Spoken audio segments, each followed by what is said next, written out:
Well, the big move, there's two moves. The Jameson to the Cavs, love what the Mavs did, but I think the big winner is Amari Stoudemire. If I was him and his agent, I opt out of my contract. I'm going to be one of the most impressive free agents this summer. But you can't get a splash if you sign Amari Stoudemire. So you think, so Phoenix is going to come out of this empty-handed then? Phoenix were the big losers.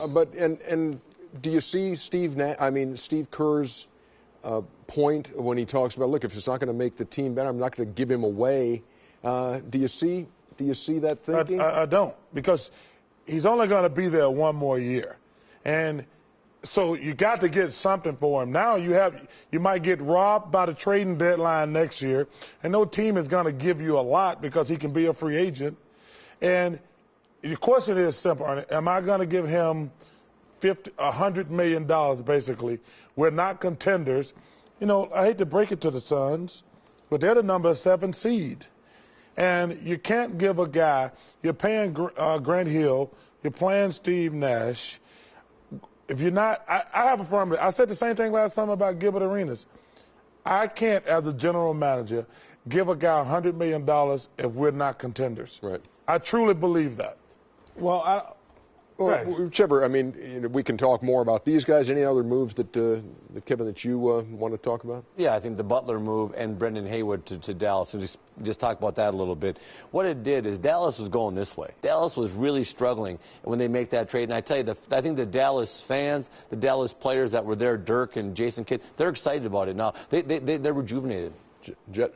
Well, obviously, we talked. To me, those are the big two trades, obviously, with Caron Butler and then Jameson, but maybe one that went under the radar. I think Nate Robinson.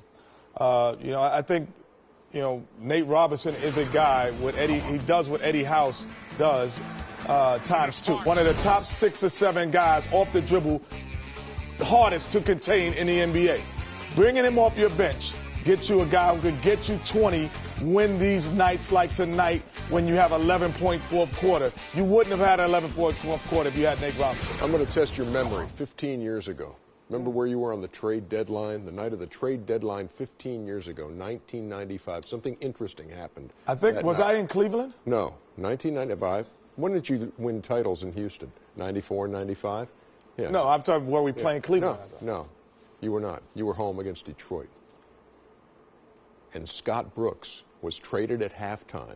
Do you recall that? Yeah. And that's why they changed the rule, because the deadline was 9 o'clock that night. Now it's in the afternoon. Traded at halftime. And Scott, Ernie, that don't no big deal. I've seen them come grab guys off the season. Yeah, listen, they came and grabbed guys off the bus while we're on our way to the game before. Well, I remember one year when I thought I was going to be traded, and that was that 9 o'clock rule. Yeah. And you're on the layup line, and I honestly wore a watch. I wore a watch on the layup line. I'm like, yo, when it happens, I'm like, does it happen? Does it happen? Am I safe? Am I safe? And it was 9 o'clock Eastern time. At 9:01, you started just shooting. Oh, 9:01, I'm like, oh, it's on, baby. I can't believe that Timex held up.